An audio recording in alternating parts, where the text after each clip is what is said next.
Welcome to Assembly Calendar. I'm Mike Friesen. With us for our program today, Assemblyman Dean Murray. Dean Murray represents the 3rd Assembly District in New York State, an Assembly District that includes parts of Suffolk County. We want to thank you folks on Long Island for joining us. And Dean Murray, thank you for being here. Thanks, Mike. Appreciate it.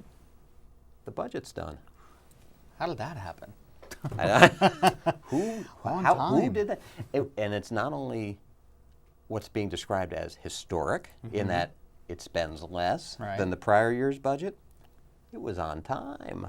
That's right. That's right. How about that, huh? Yeah, followed through. Look at that. Maybe not quite as dysfunctional as they say. Way to get to Albany and get things done. That's what I'm talking about. We've been talking, well, ever since Dean Murray got here to Albany, about the process as well as really what is, I'd say, right and wrong with what's in the state budget, but it's been mostly wrong in Dean Murray's mind, I think. So, and we're going to take a close look at this 2011-2012 state budget and see, what's here, what happened, and what kind of impact it's going to have on you folks back in the 3rd Assembly District. I think that's first and foremost what's important about any state budget. Right. Well, one of the things we were able to do is, as you remember, the process, and last year during the process, one of the things I got up and railed about was the process itself. Not so much the budget itself, but the process. And Governor Paterson set a very dangerous precedent right now. And now our new governor, Cuomo, basically came in and said, this is my budget, and we're going to do it either my way or my way. And so, we end up negotiating back and trying to get some things put back in. And luckily, we were able to restore some of the funding for the schools. Our biggest argument in Long Island was, let's just make it fair. We understand there has to be cuts. We know that. We were pushing for it. We have to, bring the spending under control. We do have to cut and get, more efficient. But it has to be fair. And the problem was it wasn't. So, going back to the table and negotiating, what we can get back into the budget. And I think we did probably the best we could in bringing back some of the restorations for the Long Island School District and the 3rd Assembly District. The budget process a year ago was the quintessential 3 men in a room, 3 men behind closed doors. You had the governor, the speaker, and the Senate Majority Leader, all of the same party, all from the metropolitan New York area, all saying, we can figure this out ourselves, folks, we don't need you. This year, however, we saw joint conference committees meet. We saw leaders' meetings between the governor and all 4 legislative leaders. And we saw the legislative budget hearings themselves. And in fact, I want to go back to start off this program with one of those, because you addressed a fellow from the Cuomo administration who is in charge of economic development in the state. And you brought up the issue of tax incentives for businesses, and how some of them have been promised, but put off by this state, and the kind of damage that maybe that's done to the psyche, to the perception of New York State not being business friendly. I want to show a little bit of that exchange. We'll talk and we'll come back when we've listened to that and see what kind of impact that had on the final product. And we'll be back with more with Dean Murray. My concern is earlier you had made statements regarding businesses and how they do plan ahead 5-10 years, and the importance of the Power for Jobs program for the stability of it. But then I go back to last year when, through the Empire Zone, there were quite a few businesses throughout the state that were promised tax credits that are now being deferred.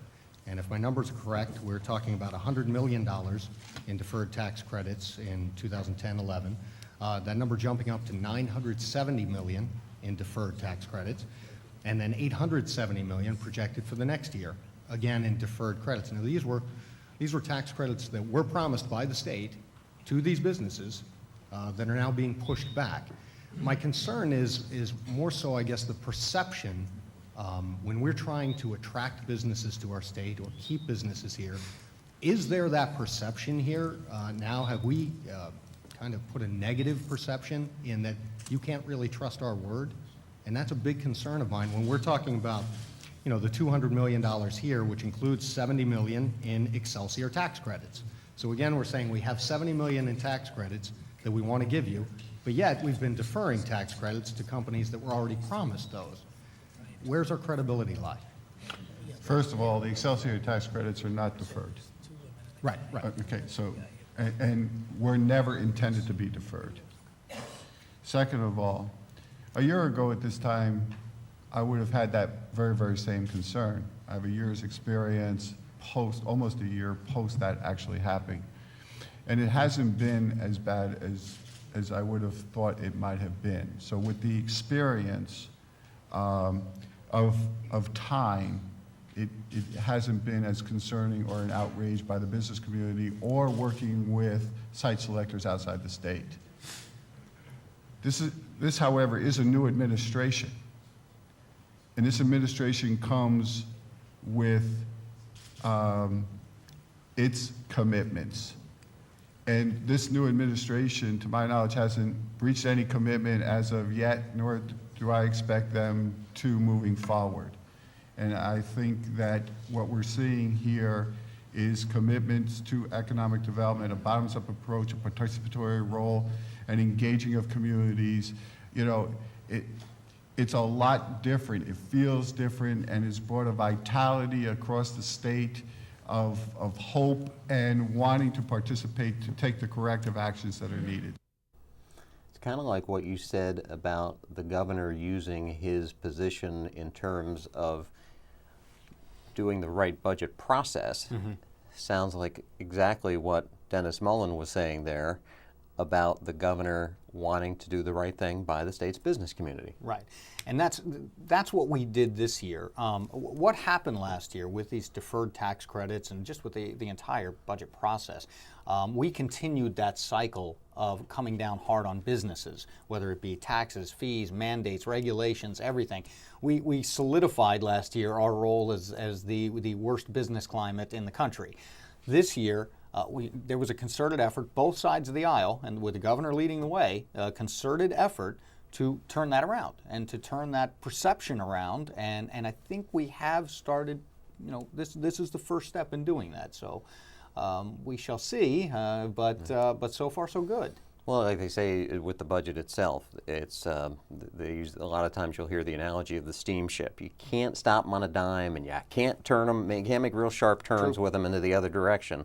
But you can slow them down, and you can start to make those turns. And if you keep that going with the next budget and the next set of tax incentives or business incentives, then maybe you can make some real change. Right, and I think that's what we're doing here. I think with this budget, we do have we did start taking the right steps to make that turn a little bit and start turning the ship, into friendlier waters, you might say, for the business community. And that was one of the things you've been talking about since you got elected to the state assembly. You were just working off of your own experience as a small businessman in the state. Right. Oh, absolutely. Being in the business community, I get to talk to other businesses, be it small or large, and get the feedback from the businesses throughout the 3rd Assembly District and throughout the state. And, again, it was a very real problem, was the perception that New York is not a business-friendly state.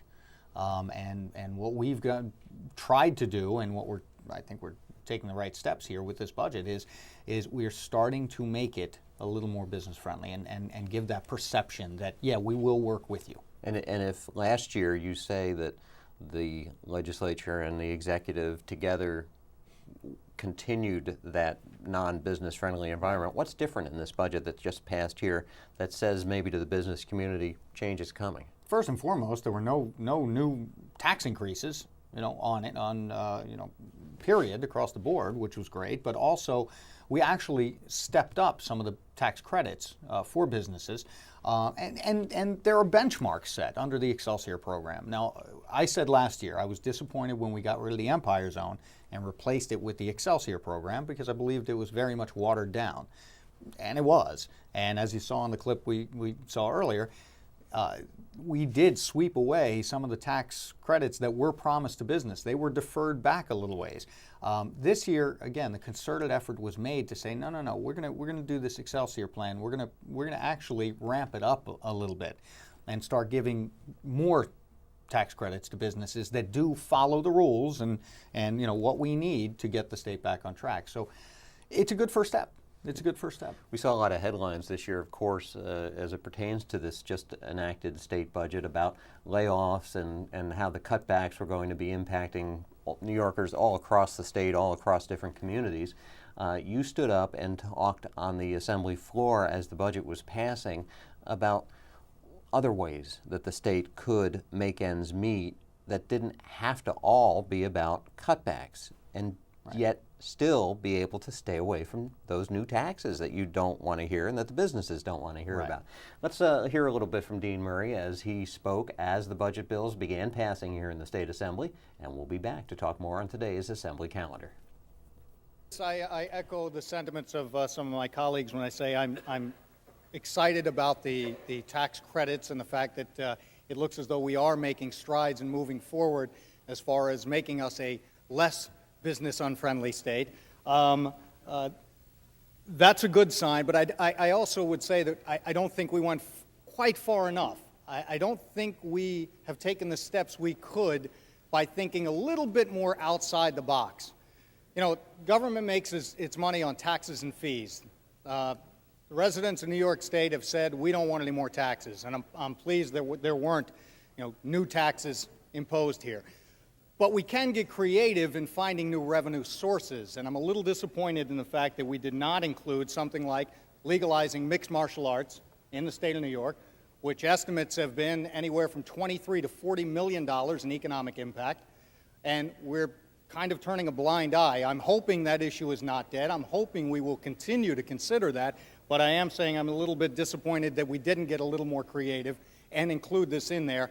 This is a way that instead of imposing taxes and fees on all of the citizens of the state, whether they be rich or poor, this is a way we could generate revenue that's voluntary revenue. This is something where we would generate the revenue if the people wanted to spend the money. So I'm hoping that this issue is not dead because it's not included in here, and I'm hoping that we can continue the discussions and hopeful that we will be able to push this forward. But as for this piece of this bill here, I'm happy to vote in the affirmative because of the no tax increases and the tax credits. Thank you.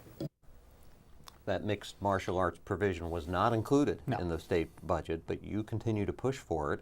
You think it's a creative way for the state to get things done. Absolutely. Second fastest growing sport in the country. It's not just legalizing it and picking up a revenue source. It's opening up an industry to the state that can create jobs and quite frankly would be great for the tourism industry. So it's something we absolutely need to explore right now. But keep in mind, we don't have, and I've said this before, it's not a revenue problem. It's a spending problem. So this budget does tackle that, but at the same token, we shouldn't shy away from other sources of new revenue. It's kind of a double whammy, if you will, of attacking the problem. We can bring in some revenue without taxes necessarily, new taxes and fees, but at the same token, this budget also reins in some of the out-of-control spending. Well, and I would suspect that if mixed martial arts came to New York State, that might be just a good thing for a lot of the other businesses that are already doing business in New York. The Absolutely. restaurants and the hotels, and that's the tourism industry. Absolutely. The ancillary revenue that we can get from this is just, I think it would explode second year. First year alone, they're talking 23 to 40 million, maybe more. I think by the second, third year, that number could double. Wasn't there one of the mixed martial arts participants on the floor of the assembly here in the legislature Yes, this there session? was. That's Frankie Shamrock. He was kind of popular, if I remember that Little day. bit, yeah. People wanted their pictures taken and Absolutely. some autographs. Wasn't such a bad guy, was he? Maybe that's a good sign that some of your colleagues are ready to say, yeah, maybe this is. Another good sign is the Senate is almost there and passing it. Now it's up to us. All right. Well, Let's go, Assembly members. We will continue to follow the progress of mixed martial arts here in New York State. There definitely are some people who don't like the idea. We'll talk more about that in our next program. Dean Murray, thank you for joining us. We want to thank you folks for spending your time as well. We'll hope to see you soon for our next edition of Assembly Calendar.